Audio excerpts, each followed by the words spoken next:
ഞാനിപ്പോൾ കൽപ്പറ്റ ബസ് സ്റ്റാൻഡിലാണുള്ളത്. Kalpetta private bus stand, municipal bus stand.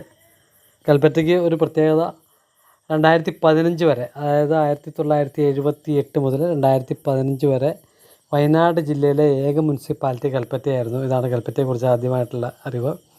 അതുപോലെ ഞാൻ ബസ് സ്റ്റാൻഡിൽ വന്നിറങ്ങി അതിനുശേഷം പുറത്തേക്ക് നടക്കുകയാണ്. കൽപ്പറ്റയിലെ ബാക്കി കാഴ്ചകൾ, കൽപ്പറ്റ ടൗണിൻ്റെ കാഴ്ചകൾ ഒക്കെയാണ് ഇന്ന് നമ്മൾ ഈ ഒരു വരവിൽ ഉദ്ദേശിക്കുന്നത്. കൽപ്പറ്റയെക്കുറിച്ച് നമ്മൾ പറയുമ്പോൾ ഏറ്റവും ദുഃഖകരമായിട്ടുള്ള ഒരു സംഭവം കഴിഞ്ഞ വർഷം ഉണ്ടായെന്ന് നമുക്കറിയാം. ഇവിടുന്ന് ഏകദേശം 25 കിലോമീറ്റർ മാത്രം അകലെയുള്ള ചൂരൽമല മുണ്ടക്കൈ എന്ന സ്ഥലത്തുണ്ടായ ഒരു വലിയ ഉരുൾപൊട്ടലിൻ്റെ വാർത്തകൾ ഇപ്പോഴും നമ്മളെ ഉള്ളുലയ്ക്കുന്ന കാഴ്ചകളും ഒക്കെ മിക്കവാറും നമ്മൾ മാധ്യമങ്ങളിലേക്കൊക്കെ കാണാറുണ്ട്. അപ്പോൾ അതവിടെ നിൽക്കട്ടെ. കൽപ്പറ്റയെക്കുറിച്ചുള്ള കാര്യങ്ങളിലേക്കാണ് ഞാൻ ബസ് സ്റ്റാൻഡിന് പുറത്തേക്ക് വരുമ്പോഴത്തേക്കും ഒരുവിധം നല്ല പ്രൗഢിയോടെ തന്നെ കൽപ്പറ്റ അണിഞ്ഞൊരുങ്ങിയിട്ടുണ്ട് എന്ന് തന്നെ പറയാം. പണ്ടത്തെ ആ പഴയ കെട്ടിടങ്ങളുടെയും പഴയ ടൗൺ ഭാഗങ്ങളുടെ കാഴ്ചകൾ കുറേയൊക്കെ മിക്കവാറും മാറിയിരിക്കുന്നു. നല്ല വീതിയുള്ള റോഡുകൾ, അതേപോലെ പുതിയ കാലത്തെ കെട്ടിടങ്ങൾ, അങ്ങനെയുള്ള കുറേ കാര്യങ്ങൾ വന്നു. ടൗണിൽ നല്ല ജനത്തിരക്കുള്ള, അല്ലെങ്കിലും നേരത്തെ ആണെങ്കിലും ജനത്തിരക്കുള്ള ഒരു ടൗൺ തന്നെയായിരുന്നു.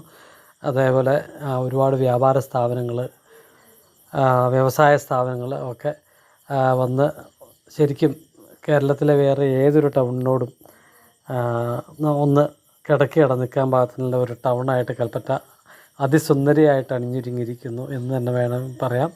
മറ്റുള്ള കാര്യങ്ങൾ നമുക്ക് തൽക്കാലം മറവിയിലേക്ക് വയ്ക്കാം.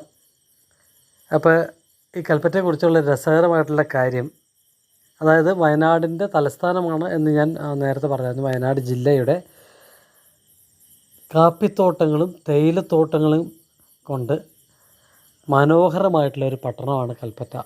നമ്മളിങ്ങോട്ട് വരുന്ന വഴിക്ക് കണ്ടായിരുന്നു തേയിലത്തോട്ടങ്ങൾ ചില സ്ഥലത്ത്, അത് കഴിയുമ്പോഴത്തേക്ക് കുറച്ച് കാപ്പിത്തോട്ടങ്ങൾ. അതുപോലെ ഇത് ഏതാണ്ട് ഈ കൽപ്പറ്റ ടൗണിൻ്റെ ചുറ്റും തന്നെ ഉണ്ട് എന്നാണ് നമുക്ക് അറിയാൻ കഴിഞ്ഞത്. അതുപോലെ ഈ വയനാടിൻ്റെ 1957 അതായത് കേരള രൂപീകരണം നടക്കുന്ന അല്ലെങ്കിൽ നടന്നു കഴിഞ്ഞുള്ള ആ ഒരു സമയത്തും ഈ വയനാട് ഡിസ്ട്രിക്റ്റിൻ്റെ വടക്ക് ഭാഗം കണ്ണൂർ ജില്ലയുടെയും അതേപോലെ തെക്ക് ഭാഗം കോഴിക്കോട് ജില്ലയുടെയും ഭാഗമായിരുന്നു. അത് 1978 ഡിസംബർ 7 ഈ രണ്ട് ഭാഗങ്ങളും ഒരുമിച്ച് കൽപ്പറ്റ ആസ്ഥാനമാക്കിയിട്ടാണ് വയനാട് റവന്യൂ ഡിവിഷൻ രൂപീകരിക്കുകയും അത് ഒരു ജില്ലയായിട്ട്, വയനാട് ജില്ലയായിട്ട് പിന്നീട് പ്രഖ്യാപിക്കുകയും ചെയ്തു. ഞാൻ നേരത്തെ പറഞ്ഞായിരുന്നു 2015 വരെ വയനാട്ടിലെ ഒരേ ഒരു മുനിസിപ്പൽ ടൗണായിരുന്നു കൽപ്പറ്റ. അതുപോലെ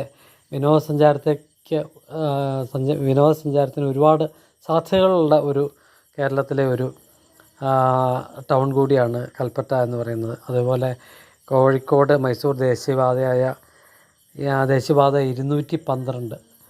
അങ്ങനെ പറയുമ്പോൾ ഒരു പ്രശ്നം, ഞാൻ കഴിഞ്ഞ ദിവസം പറഞ്ഞായിരുന്നു, താമരശ്ശേരി ചുരം 766 ദേശീയപാത. അതായത് ഈ ദേശീയപാത ഞാൻ പല വീഡിയോകളിലും പറഞ്ഞിട്ടുണ്ട്. ദേശീയപാതകളുടെ പണ്ടത്തെ ഒരു 10 വർഷത്തിനുള്ളിൽ എൻ്റെ നമ്പറുകൾ തമ്മിൽ, അല്ലെങ്കിൽ പേരുകൾ തമ്മിൽ ഒരുപാട് വ്യത്യാസം വന്നിട്ടുണ്ട്. നേരത്തെ അനുസരിച്ചായിരിക്കും 212 എന്ന് പറയുന്നത്. ഏതായാലും കോഴിക്കോട് മൈസൂർ ദേശീയപാത 766 ആവട്ടെ 212 ആവട്ടെ കടന്നു പോകുന്നത് കൽപ്പറ്റയിലൂടെയാണ്. അതേപോലെ സമുദ്രനിരപ്പിൽ നിന്നും 1000 മീറ്റർ ഉയരത്തിലാണ് ഈ കൽപ്പറ്റ സ്ഥിതി ചെയ്യുന്നത്. അതുപോലെ തന്നെ വേറൊരു രസകരമായിട്ടുള്ള കാര്യം, കൽപ്പറ്റ ഒരു ജൈനമത ശക്തി കേന്ദ്രമായിരുന്നു എന്നുള്ളതാണ്. അതേപോലെ കൽപ്പറ്റ പട്ടണത്തിനടുത്ത് കേരളത്തിലെ തന്നെ പുരാതനമായിട്ടുള്ള ജൈന ക്ഷേത്രങ്ങളുണ്ട്. അതിൽ ഏറ്റവും പുരാതനമായിട്ടുള്ള അനന്തസ്വാമി ജൈനക്ഷേത്രം ഈ കൽപ്പറ്റയിലാണുള്ളത്. അതേപോലെ തന്നെ വാരാമ്പറ്റ മോസ്ക്, അത് കൽപ്പറ്റ ടൗണിൽ നിന്ന് ഏകദേശം 15 കിലോമീറ്റർ അകലെയാണ്. 300 വർഷം പഴക്കമുണ്ടെന്നാണ് പറയുന്നത് ഈ ഒരു മോസ്കിന്. അതുപോലെ കണ്ണാടി ക്ഷേത്രം, ഞാൻ പറഞ്ഞ പോലെ തന്നെ 20 കിലോമീറ്റർ അകലെയാണ് കൽപ്പറ്റയിൽ നിന്നും. അത് ജൈനമത വിശ്വാസികളുടെ ഒരു ക്ഷേത്രമാണ്. അത് പാർശ്വനാഥ സ്വാമിക്കായിട്ടാണ് ഈ ക്ഷേത്രം സമർപ്പിച്ചിരിക്കുന്നത്. അതേപോലെ ഇവിടുത്തെ ഒരു പ്രത്യേകത എന്ന് പറയുന്നത് ഈ ക്ഷേത്രത്തിലെ ആയിരക്കണക്കിന് വിഗ്രഹങ്ങളെ പ്രതിഫലിക്കുന്ന കണ്ണാടികൾക്ക് വളരെ പ്രശസ്തമായിട്ടുള്ള ഒരു ക്ഷേത്രം കൂടിയാണത്. അതേപോലെ പള്ളിക്കുന്ന് പള്ളി, ഇത് ഒരു പ്രത്യേകത എന്താണെന്ന് വെച്ചാൽ എല്ലാ വർഷവും ജനുവരിയിൽ ഉള്ള പെരുന്നാളാണ് ഈ ഒരു പള്ളിയിലെ പ്രത്യേകത. അതേപോലെ ജൈന തീർത്ഥങ്കരനായ അനന്തനാഥ സ്വാമിക്ക് വേണ്ടി സമർപ്പിച്ചിരിക്കുന്ന പുലിയർമല ജൈനക്ഷേത്രം എന്ന് പറയുന്നത് ഇവിടെ നിന്ന് 5 കിലോമീറ്റർ മാത്രം അകലെയാണ്. അങ്ങനെ അത് മാത്രമല്ല, ഒരുപാട് വിനോദസഞ്ചാര ആകർഷകമായിട്ടുള്ള സ്ഥലങ്ങൾ ഈ കൽപ്പറ്റയ്ക്ക് ചുറ്റുപാടും ഒക്കെ ഉണ്ട്. അതായത് 15 കിലോമീറ്റർ അകലെ മാത്രമാണ് എടക്കൽ ഗുഹ. നമ്മൾ ചരിത്രപരമായിട്ടുള്ള കാര്യങ്ങൾ ഉൾപ്പെടുന്ന ഒരു ഗുഹയുടെ കാഴ്ചകളാണ്. ഞാൻ ഈ കാര്യങ്ങൾ എല്ലാം ഓർത്തുകൊണ്ട് ഈ കൽപ്പറ്റ ടൗണിലൂടെ ഉള്ള എൻ്റെ സഞ്ചാരം തുടരുകയാണ്. ഏതായാലും അന്ന് ഞായറാഴ്ച ദിവസം ആയിട്ട് കൂടി മിക്കവാറും ടൗണിൽ അത്യാവശ്യം തിരക്കുണ്ട്. അതുപോലെ വാഹന തിരക്കും അത്ര വലിയ ബ്ലോക്കും കാര്യങ്ങളൊന്നും ഇല്ലെങ്കിലും നല്ല രീതിയിലുള്ള വാഹന തിരക്ക് തന്നെ ഉണ്ട്. അത്യാവശ്യം ടൗണിലൊക്കെ ജനങ്ങൾ അത്യാവശ്യം കുറവാണ്, നമുക്ക് പെട്ടെന്ന് നടന്നു പോകാം. എന്നാലും ആ ഒരു ടൗണിൻ്റെ ശരിക്കും ഒരു പ്രൗഢി നമുക്ക് ശരിക്കും അറിയാൻ പറ്റുന്നുണ്ട്. ഒരു നല്ല രീതിയിലുള്ള വാഹന തിരക്കും കൂടെ ഉണ്ട്. അതേപോലെ തന്നെ ഞാൻ കൽപ്പറ്റയിലെ വിനോദസഞ്ചാര കേന്ദ്രങ്ങളെക്കുറിച്ചാണ് പറഞ്ഞുകൊണ്ടിരുന്നത്. കൽപ്പറ്റയിലെ പ്രധാനപ്പെട്ട ഒരു വെള്ളച്ചാട്ടമാണ് മീൻമുട്ടി വെള്ളച്ചാട്ടം. കൽപ്പറ്റയിൽ നിന്ന് 25 കിലോമീറ്റർ അകലെയാണ് ഈ വെള്ളച്ചാട്ടം സ്ഥിതി ചെയ്യുന്നത്. അവിടെ എത്തിയാലും അവിടുന്ന് 2 കിലോമീറ്റർ കൊണ്ട് കാട്ടിലൂടെ നടന്നാൽ മാത്രമേ ഈ ഒരു വെള്ളച്ചാട്ടത്തിലേക്ക് എത്തുകയുള്ളൂ. അപ്പോൾ ഇവിടേക്ക് എനിക്ക് പോകണമെന്നുണ്ട്, പക്ഷേ ഇപ്പോൾ ഏകദേശം 12 മണി 1 മണിയോടെ അടുത്തിരിക്കുന്നു. നമ്മൾ ഒരു ദിവസത്തെ മാത്രം യാത്ര ഉദ്ദേശിച്ചാണ് വരുന്നത്. അപ്പോൾ ഇത് ഇവിടെ ഒന്ന് കണ്ടു കഴിഞ്ഞാൽ ഞാൻ നേരെ വഴിക്കടവ് വഴി തിരിച്ചു പോകാനാണ് ഉദ്ദേശിക്കുന്നത്.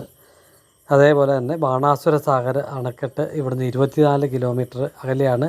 അത് ഏറ്റവും പ്രത്യേകത എന്താണെന്ന് വെച്ചിട്ടുണ്ടെങ്കിൽ ഇന്ത്യയിലെ ഏറ്റവും മണ്ണ് കൊണ്ട് കെട്ടിയ ഏറ്റവും വലിയ അണക്കെട്ട് ആണ് ബാണാസുര സാഗർ. നമ്മൾ മിക്കവാറും മഴക്കാലത്ത് കണ്ടിട്ടുണ്ട് ഏറ്റവും ആദ്യം തുറന്നു വിടുന്ന ഒരു അണക്കെട്ട് എന്ന് പറയുന്നത് ബാണാസുര സാഗറായിരിക്കും. അപ്പോൾ അങ്ങനെ നടന്ന് ഞാൻ ഇവിടുത്തെ പഴയ ബസ് സ്റ്റാൻഡിൻ്റെ അടുത്തേക്ക് എത്തിയിരിക്കുകയാണ്. പഴയ ബസ് സ്റ്റാൻഡിൻ്റെ ഉള്ളിലെ കാഴ്ചകളാണ്. മിക്കവാറും എല്ലാ ബസ്സും സമയമുള്ള ബസ്സുകൾ ഇവിടെ വന്ന് കുറച്ച് നേരം വിശ്രമിക്കുന്ന ഒരു സ്ഥലമായിട്ടാണ് ഇപ്പോൾ ഈ പഴയ ബസ് സ്റ്റാൻഡ് ഇത് ചെയ്തിരിക്കുന്നത്. അതേപോലെ സീതാലയം വെള്ളച്ചാട്ടം, അത് 37 കിലോമീറ്റർ ഉണ്ട്. അതുപോലെ ചെമ്പറ കൊടുമുടി എന്ന് പറയുന്ന ഒരു കൊടുമുടിയുണ്ട്. അത് 2100 മീറ്റർ ഉയരമുള്ള ഈ കൊടുമുടി എന്ന് പറയുന്ന ഈ വയനാട്ടിലെ തന്നെ ഏറ്റവും ഉയരമുള്ള ഒരു കൊടുമുടിയാണ്. അതേപോലെ ബ്രഹ്മഗിരി എന്ന് പറയുന്ന വേറൊരു